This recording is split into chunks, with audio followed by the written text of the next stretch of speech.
In today's video, I'm going to be talking about holding space for the dying. I'll describe some simple but important ways to hold space for a person nearing end of life, for a person who's dying. I'm Nancy Lee. I'm a nurse practitioner certified in hospice and palliative care. I've spent the last 25 years of my career working with patients who are at or near end of life. So let's get started.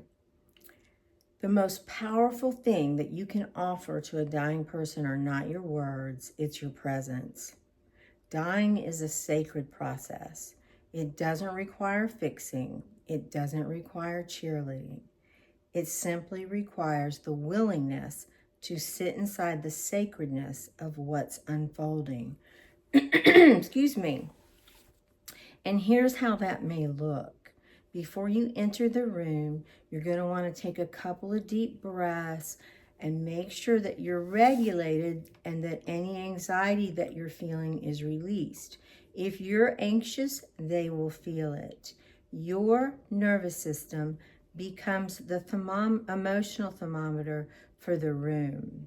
So make sure that you're calm, present, and not feeling anxious. Next, you don't have to know the exact right words to say. The most powerful words are usually simple words like, I'm here, you're safe, it's okay, you can rest, or you can simply just sit in silence. Silence at the bedside of a dying person is not awkward, it's reverence. If they want to talk, try to listen more than you speak. You may hear them talk about their fears or their regrets. They may share stories that are decades old, or they may say things that are not logical at all. Remember, don't correct them, don't argue with them, and don't try to bring them back to reality. You meet them where they are. Remember that you are a witnessing presence during this process. If they express fear, don't dismiss them. You can say things like, excuse me, I'm right here with you. Or, I can see that this is scary. Fear softens when it's accompanied. Now, hearing is normally the last sense to fade at end of life. A book written by Dr. Ira Byock entitled The 4 Things That Matter Most, a book about living. Dr. Byock is a specialist in end-of-life care. He's a palliative care physician that has dedicated his life to working with patients at or near end of life.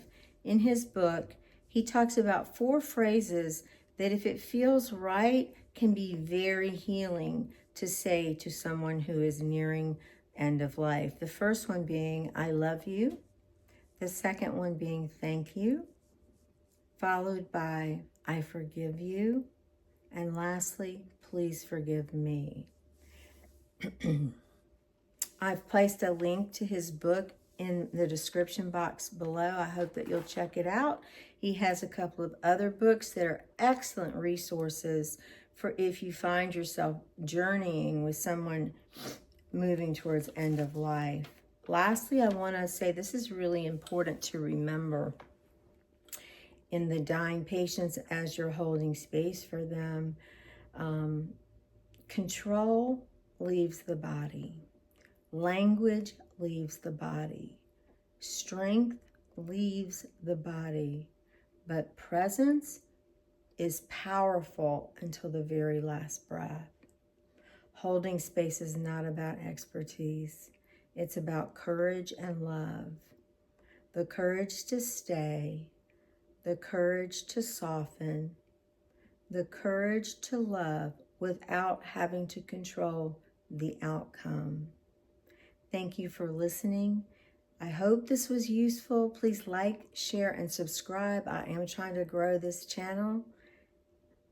Thank you. I will see you in the next one.